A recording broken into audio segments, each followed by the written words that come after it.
দর্শক, আমার পাশে যে খাঁচাটি দেখছেন, এই খাঁচাটিতে রাখা হয়েছে দেশের অন্যতম আলোচিত মহিষ ডোনাল্ড ট্রাম্পকে। এটি কিছুক্ষণ আগে জাতীয় চিড়িয়াখানায় আনা হয়েছে এবং আনার পরে এই যে খাঁচাটি, এটি ছিল একটি গয়ালের খাঁচা। এই খাঁচাতে রাখা হয়েছে আগামীকাল, অর্থাৎ আগামীকাল থেকে ঈদ পরবর্তী সময় সাধারণ মানুষের প্রদর্শনীর জন্য মূলত এটি রাখা হয়েছে। দর্শক, আপনারা দেখতে পাচ্ছেন অ্যালবিনো জাতের যে মহিষটি সারা দেশব্যাপী ভাইরাল হয়েছে ডোনাল্ড ট্রাম্প পরিচয়ে। শুধু দেশে নয়, দেশের বাহিরেও এই মহিষটি নিয়ে ব্যাপক আলোচনা সমালোচনা। এই মহিষটি আজকে কেরানীগঞ্জ থেকে সেটি নিয়ে আসা হয়েছে জাতীয় চিড়িয়াখানায়। কি হয়েছে? মিনিস্টার ফ্রিজ কিনে হাম্বা জিতেছে। মিনিস্টার ফ্রিজ কিনুন, হাম্বা জিতুন, আরও আছে আকর্ষণীয় উপহার। এটি মূলত কুরবানির উদ্দেশ্যে নেওয়া হয়েছিল।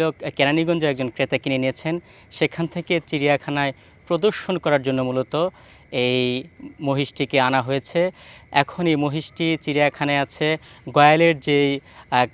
গয়ালের যে খাঁচাটি আছে, সেই খাঁচাতে অ্যালবিনো জাতের এই মহিষটি অর্থাৎ ডোনাল্ড ট্রাম্পকে রাখা হয়েছে। ইতিমধ্যে চিড়িয়াখানার পক্ষ থেকে পুরো যে খাঁচাটি, এটি পরিষ্কার পরিচ্ছন্ন করা হয়েছে এবং এই ডোনাল্ড ট্রাম্পকে মূলত আগামীকাল যারা সারা দেশ থেকে চিড়িয়াখানায় আসবেন অথবা ঈদ পরবর্তী সময় যারা চিড়িয়াখানায় আসবেন, তারা যেন এই মহিষটিকে দেখতে পারেন। মূলত এই কারণেই এই ট্রাম্প মহিষটিকে এখানে প্রদর্শনী করা হয়েছে, সকলের জন্য যেন টিকিট কেটে সকলে উন্মুক্তভাবে দেখতে পান।